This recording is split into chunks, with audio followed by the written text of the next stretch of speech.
Okay, today we are going to watch this video. In this video, we are doing the challenges if we have broken these rules.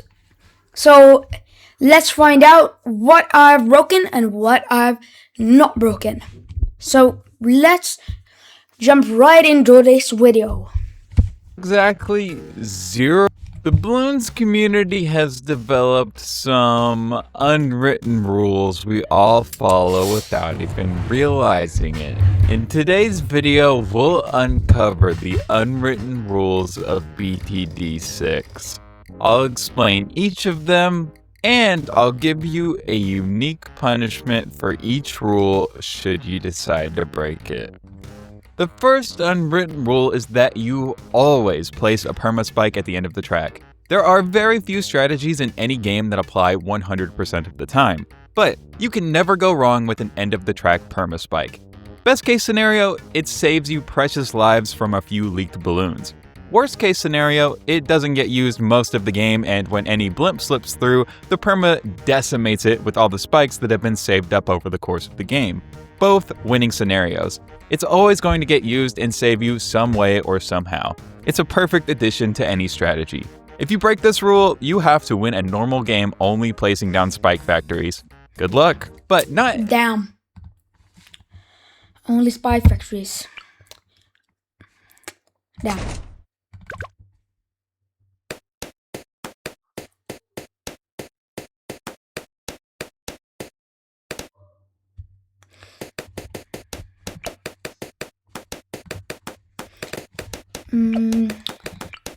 What should I upgrade? Deadly spikes. Super minefield. I'm letting this run and get another one. Damn.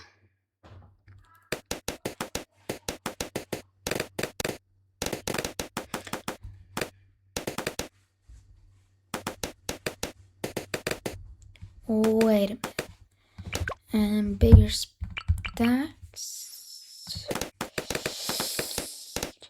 Maybe soon.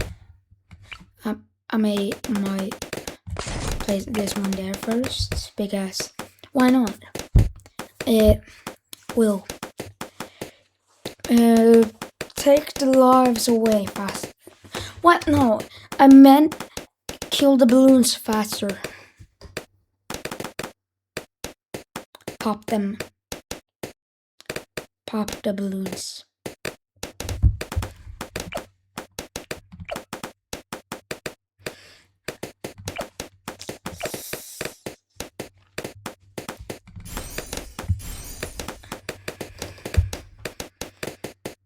And next, more spikes. Spike factory gains special targeting priority and next. Damn. Smart. Going to smart. Yeah. Normal. Set targeting there. Just there.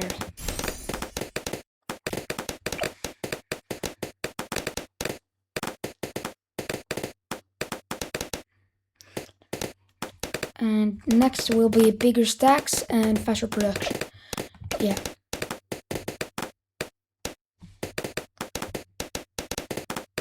Faster production first then.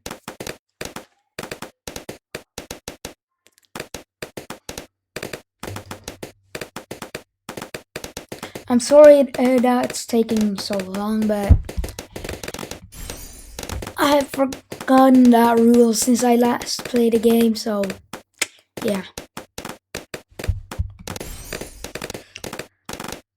But I don't know how I will win. I just need to take over here and make it fast so this video ain't taking too long like my other videos. The other videos are a bit bad. It might be boring and it's not balloons. But I'm thinking to make balloons videos. So yeah. Damn. Outside is pink. Wait. Pink clouds. Outside right now. Just don't mind me.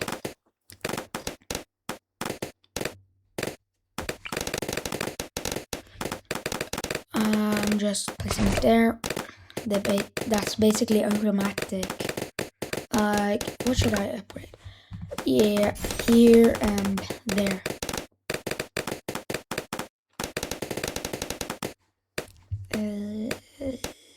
Faster production.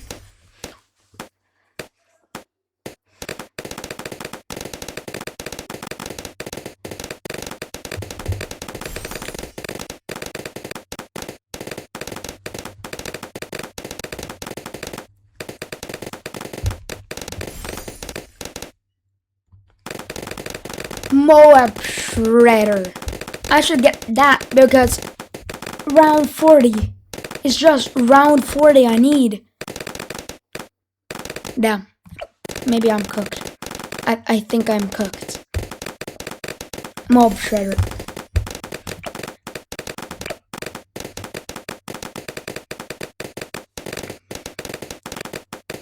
The Moab shouldn't survive, but I don't think I'm surviving first of all. Yeah, because I'm losing health. I need this here. Please say I'm not dead. I don't think I'm dead. I don't think I'm dead. Yeah. Spike Storm. Now I can get some new things.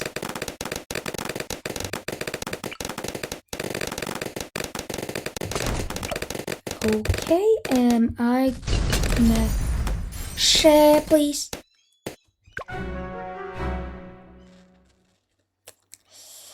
I'm not doing everything that again, so continue. Please. Yes.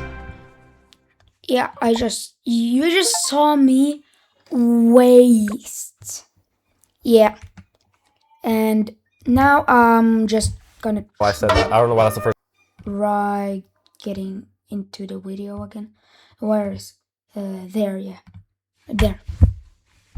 Okay. Every tower is essential. Some you should actually avoid like the plague. That's why you should never use the Super Monkey Fan Club. You get the upgrade, use it once, realize it's literally the worst thing ever, then proceed to completely forget about it. Those are the actions of any responsible Bloons player, because there's exactly 0 reasons why you would ever need this useless monkey. On top of all that, all the other Dart Monkey paths are superior in every way. The catapult can carry you through a lot of maps, and the tier 5 crossbow is the most beautiful thing Ninja Kiwi has ever made. The fan club sucks so much, and the other paths are literally goats. You'd have to lose your mind to ever use this fraud fan club. If you break this rule, you have to rename your Dart Monkey to Bloon Kisser. And if you don't have access to names, do the next boss without any monkey farms. Shit. But I haven't done that. Royal. En kule perfeksjon. Ice I cream. barndommen til nevøen din. Her er det der styrebordet som jeg snakket om i stad.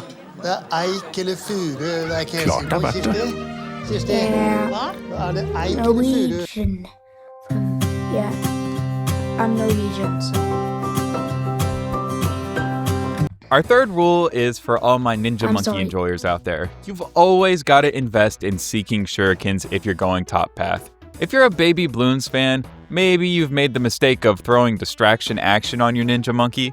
It's okay, mistakes happen, but now it's time to get educated and correct them. What most people don't realize is seeking shurikens is accurate, like really accurate. So much so that even though it seems like a purely support ability, it increases your pop rate drastically. When you're going top path, you're constantly adding to the number of shurikens being shot out, and the more you add, the more you start missing all of them. Even though you're shooting out 4 shurikens, you're only hitting like 2. But when you invest in Seeking Shurikens, you almost guarantee all your shurikens hit. While an unassuming skill at first, Seeking Shurikens is essential for any top path ninja monkey. If you break this rule, you're punishing yourself by missing half your shots, so have fun with that, I guess. The top path ninja monkey rule was kinda specific, but this next rule applies to everyone who plays Bloons. Never use insta-monkeys. They're for admiring, not for using. At this point, hoarding items is a universal experience, and Bloons isn't an exception. Even though it seems wise to use it when you need it, you'll thank yourself later when you have a beautiful array of instas to admire. Added on, unless you're literally going through a Bloon apocalypse, you really don't need them. If you do end up using them, you could become reliant on them and leave your ability to concoct a solid strategy behind. In all honesty, the only real reason is, if your friend hits an instant spread on you, you need to be able to match him. If you break this rule, get flexed on by my Insta collection. That's the power of delayed gratification. But if you want instant gratification, drop a like on this video and subscribe right now. We're releasing high quality Bloons content and you won't want to miss a single video. If you break this rule, you're never allowed to open Bloons TD6 again. Number 5, we all place down our free Dart Monkey. But let's be real, no one ever upgrades that thing. That little guy is a monument. He's a symbol of your humble beginnings, the first line of defense against the Bloons. His job is to pop those first few reds and blues and then be forgotten with honor. Every dollar you spend on him is a dollar you could have spent on a hero or a tower that's actually meant for the job. He's perfect the way he is, and any attempt at changing him makes you unappreciative and controlling. He fought his war and now he's in retirement. He did so much for you at the start of the game, let him relax. If you break this sacred rule, you have to be a hard map with only Dart Monkeys. Good luck, you're gonna need it. Phew. If you end up doing the punishment, this next unwritten rule might help you. The 6th unwritten rule is that if a map has a long straight line, you gotta put a Juggernaut at the end of it, period. This isn't a suggestion, it's a geometric necessity. Some towers are good on curves, some are good everywhere, but the Juggernaut was born to stare down a hallway and unleash hell. When that massive spike ball travels down the entire track, it racks up an impressive pop count that is undeniably the GOAT. Placing a Juggernaut anywhere else is forcing it to live below its potential. You wouldn't put a sniper rifle in front of an obstacle. It's essential to place every tower in a spot where it can do its best work. If you do that with the Juggernaut, you'll have a new favorite tower. If you break this rule, you're never allowed to use Juggernaut again. You clearly don't know how to use him. Now you need to pay for Juggernaut. Luckily, our next rule can help with that. You must give in to the absolute unfettered greed and fill the entire map with monkey farms at least once. We're not talking about making some money on the side to buy some tier 5s. We're talking about a glorious, screen-lagging, unnecessary number of farms. Is there a pixel of free grass? It needs a farm. Can you fit one behind that rock? Do it. This isn't about winning, it's about painting a realistic picture of what a war with Bloons would really look like. The monkeys on the front line and the elite, you, watching from above and profiting from it all. If you haven't done this, your punishment is to beat a hard map, but you can't place your final tier 5 tower until at least 80% of the usable land is covered in farms. But how are we going to use all the money we have? You need that money for Alchemist, because you are obligated to buff every big damage dealer with an Alchemist. You have an Apache Prime, it needs a personal Alchemist. A new Paragon, it deserves a strong stimulant. Letting a powerful tower attack without an Alch buff is like being a bad manager who doesn't give their best employees the tools they need to succeed. It's inefficient, it's disrespectful, and it's just plain wrong. You are banned from using the top path Alchemist. No use in having something you don't use. This next rule isn't about what you place, but how you place it. The 9th unwritten rule is that you will obsess over every single pixel of your tower placement. Since we're playing funny monkey game, it makes sense that you would return to your most primal urges, like making sure everything is perfect. Your punishment for just sloppily throwing down your monkeys, you have to look at the crooked, asymmetrical mess you've created. That's it. That's the punishment. That obsession with perfection leads to our 10th rule. You never have a level 1 Paragon. A degree 1 Paragon is a monument to failure. It's a sign that you were lazy and didn't put in the work. Settling for the bare minimum is an insult to the very idea of a Paragon. If you create a degree 1 Paragon, you are not allowed to use Paragons for a month. You must relearn the value of sacrifice. But before you can even think about Paragons, you have to prove yourself. The 11th rule is that you must attempt chimps on every map at least once before you look up a guide. You owe it to yourself to try and to fail, and to learn the map's cruel tricks on your own terms. Looking up a guide without at least first tasting the defeat that the map gives you is like reading the last page of a book first. You rob yourself of the journey. If you immediately look up a guide, your punishment is that you must now blackborder that map without any extra money-making resources like farms or Benjamin. Good luck, Brokey. But even if you master every strategy, some things are out of your control. This isn't a rule you follow, it's a rule the game enforces upon you. No matter how good your device is, it will always crash in the late game. Your phone could be powered by a small star. Your PC could be a NASA supercomputer. It does not matter. Around 150 or so, the game will decide it's had enough and unceremoniously break. There's no apparent reason why my $3,000 computer can't handle a literal mobile game, but I couldn't see anything on screen for the last 50 rounds anyway, so who cares? Speaking of things the game gets wrong, the in-game labels are lying to you. The 13th unwritten rule is the universal truth that half cash is way harder than chimps. This isn't even a debate. Chimps is a fair fight, a solid and respectable challenge. Half cash is a street mugging. It starves you of your resources, takes all your strategies, and leaves you feeling weak.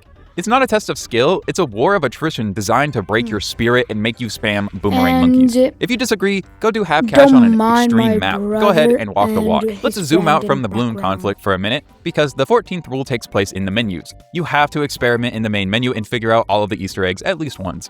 Click literally every pixel on the screen and find all those cute little animations and Easter eggs.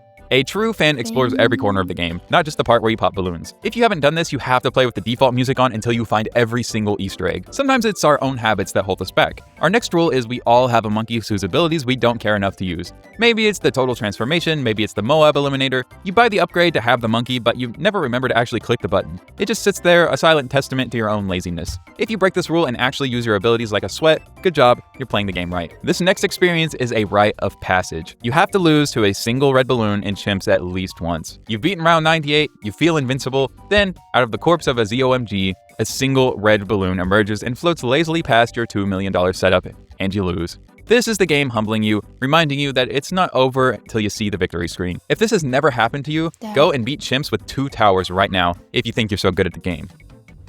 I haven't played chimps. Oh my god. What if there's another way? Paradigm, the new refillable fragrance by Prada. How you handle a loss says a lot about you. The 17th unwritten rule is you never, under any circumstances, pay to continue a game. When you die, you die. That continue ? Screen is a test of character, and clicking it is a failing grade. A real victory is earned from round 1 through strategy and flawless execution. We take our losses with honor, and to be honest, it really just adds up and makes you broke. But if you break this sacred rule, you must spend all your monkey money on pools. You don't gotta use them, but you gotta buy them. This next rule is a matter of philosophy. The 18th rule is that powers are for admiring, not for using. Like Instamonkeys, your power-ups are a collection. They are trophies symbolizing your victories, not tools to make the game easier. A true victory is earned without them. If you use a power on a non-boss run, you have to sell one of your instant monkeys as penance. This one is about keeping things tidy. You must pay to remove all the debris on whatever map you're on. The corn on cornfield, it has to go. The rock on cracked, get it out of here. It doesn't matter if you don't need the space. It doesn't matter if it's over your budget. It's a moral imperative. We play on a clean map, period. If you play on a cluttered map, your punishment is that you're never allowed to remove debris again. There are many paths, but only one is righteous. The 20th rule is that, in most circumstances, the 205 sub commander is the only sub monkey you should be using. The sheer power of an army of triple gun subs all buffed into oblivion is unmatched. The other paths are fine, but this one is law. If you use another sub path as your main defense, you're not allowed to use subs at all on your next water map. You must think about what you've done. This next one is for all my AFK maxers out there. The 21st rule is that you never actually control any of the controllable monkeys. You lock your dartlings in place and you give your ace a flight pattern and pray. We set things up and trust the system. If you insist on manually controlling your towers, your punishment is you have to beat a map using only towers that require manual control. Have fun breaking your game whenever you click literally anywhere. I don't know. Number 22. Check your I don't profile. like I guarantee that the Dart manual. Monkey will be your most used monkey. Whether it's the free one at the start or the cornerstone of your Chimps run, he's always there. He is old reliable. He is the beginning and the end. There is no punishment, just a clear rule that we all follow. Back to our capitalist instincts. The next rule is you always try to fit one more farm in, even when there's no room left at all. You will squeeze it into any corner, its pixels overlapping with another building, glitching into the back rooms. The pursuit of wealth knows no physical boundaries. If you don't always push for one more farm, you're sentenced to only play Bloons Super Monkey 2 from now on. Now let's go back to the most important part of your strategy: aesthetics. Your towers always have to be perfectly symmetrical, even if it doesn't make gameplay sense. You place a tack shooter on the left side of the track, you are now obligated to place another one in the exact corresponding position on the right, even if it doesn't make any sense strategy-wise. Why? Because we are not savages, we crave balance. If you create a chaotic asymmetrical layout, your punishment is that you must beat any hard map, but you're only allowed to place towers on one side of the map. Number 25, you have to forget about camo balloons and hopelessly lose the round at least once. It doesn't matter if you're a veteran or a noob, if you forget to place one monkey that can see camos, it's game over. It's the universal reminder that no matter how powerful you become, hubris is the great equalizer. If you claim this has never happened to you, you're a liar, and your punishment is that you must beat a hard map without any camo popping monkeys. It's time for radars. Speaking of camos, normal camo balloons aren't your biggest worry. You will get absolutely wrecked by DDTs because you aren't prepared at least once. Round 90 hits, you're feeling good, your defense is solid, then these quiet black blimp-shaped nightmares glide onto your screen and your towers just watch them. You realize your entire multi-million-dollar defense has nothing that can hit black lead camo balloons.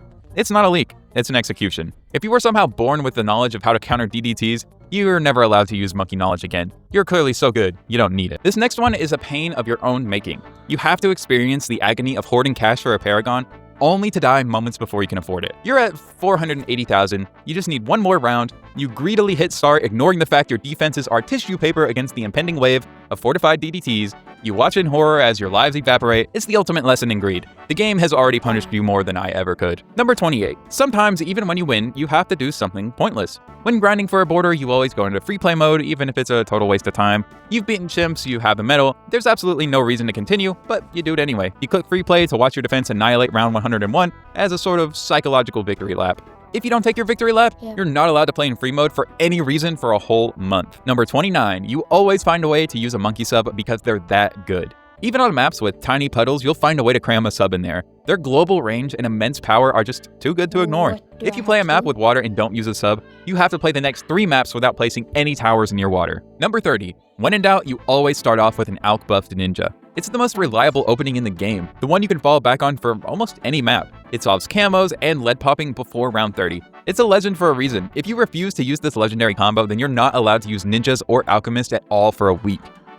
Okay. This next one is about efficiency.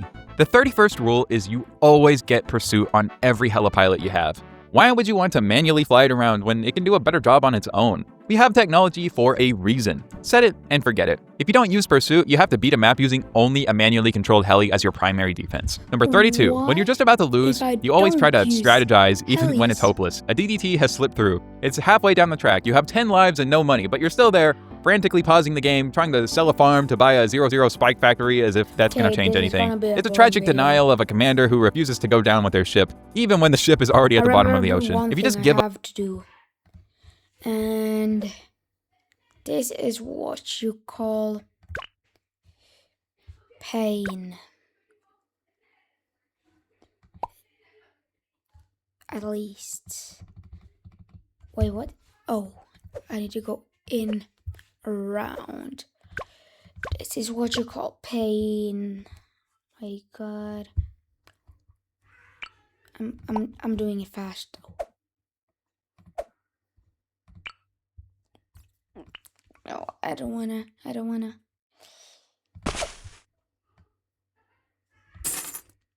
No, oh my God. Why do you have to do that? Up and let the balloon leak without a fight, you're not allowed to use military monkeys for your next game. A true commander never quits. Number 33.